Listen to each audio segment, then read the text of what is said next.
తెలంగాణలో ఇవాళ job calendar విడుదల కానుంది. ఉద్యోగ నియామకాల నోటిఫికేషన్లు, పరీక్షల నిర్వహణ విషయంలో జాబ్ క్యాలెండర్ను అసెంబ్లీలో సీఎం రేవంత్ రెడ్డి ప్రకటించనున్నారు.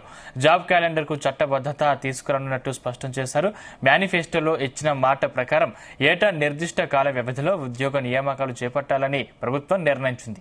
శాసనసభ సాక్షిగా ఈ విషయాన్ని యావత్ తెలంగాణలోని తమ్ముళ్లు, చెల్లెమ్మలకు తెలియజేయనున్నట్టు ప్రభుత్వం తెలిపింది.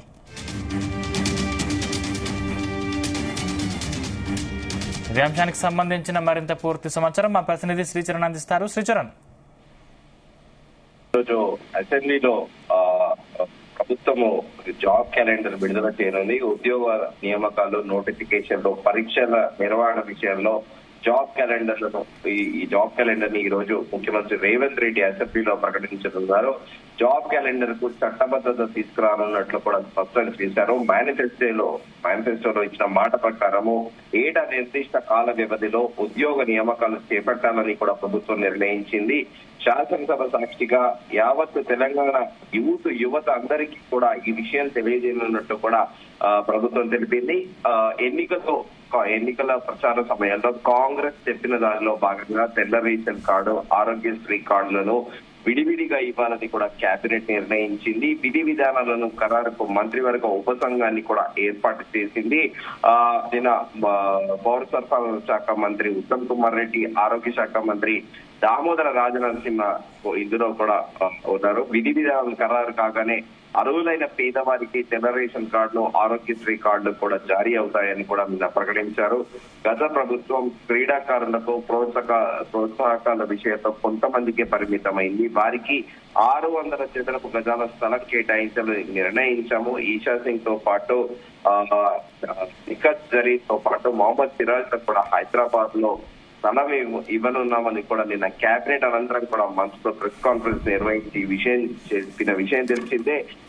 నిఖత్ జరీన్, సిరాజ్ లకు ఇద్దరికి భారతదేశ క్రికెటర్ హైదరాబాద్ నుంచి సిరాజ్ లకు గ్రూప్ 1 స్థాయి ఉద్యోగాలు కూడా ఇస్తామని కూడా నిన్న మంత్రులు ప్రకటించారు. ఇటీవల విధి నిర్వహణలో డీజీ రాజీవ్ రతన్ మరణించగా ఆయన కుమారుడు హరిరతన్ కు మున్సిపల్ కమిషనర్ ఉద్యోగము, అలాగే అడిషనల్ డీజీపీ మురళి చనిపోవడంతో ఆయన కుమారుడికి డిప్యూటీ తహసీల్దార్ ఉద్యోగం ఇవ్వాలని కూడా నిన్న కేబినెట్ లో తీసుకున్నారు. 2 ఎమ్మెల్సీ స్థానాలకు సంబంధించిన దస్తరాన్ని ఇటీవల గవర్నర్ ప్రభుత్వానికి కూడా పంపించారు. తెలంగాణ కోసము ఉద్యమాన్ని ఉవ్వెత్తున తీసుకెళ్లిన ఆచార్య కోదండరామ్ కు గత ప్రభుత్వం ఎంత గౌరవం ఇచ్చిందో తెలియంది కాదు. ఆయనకు సముచిత గౌరవం ఇవ్వాలని కూడా ఈ ప్రభుత్వం నిర్ణయించిందని కూడా నిన్న మంత్రి ప్రస్తావించారు.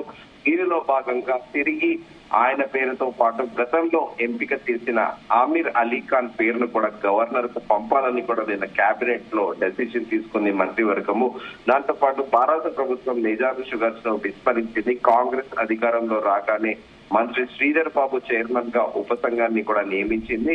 సంఘం నివేదిక ప్రకారం 2 విడతలుగా బకాయిల చెల్లింపుల నిర్ణయం తీసుకున్నామని కూడా నిన్న మంత్రివర్గం ప్రకటించిన విషయం తెలిసిందే. ఇథనాల్ విద్యుత్ ఉత్పత్తికి పరిశ్రమలో ఉన్న సాధ్యాసాధ్యాలను పరిశీలించాలని కూడా చర్చించాము.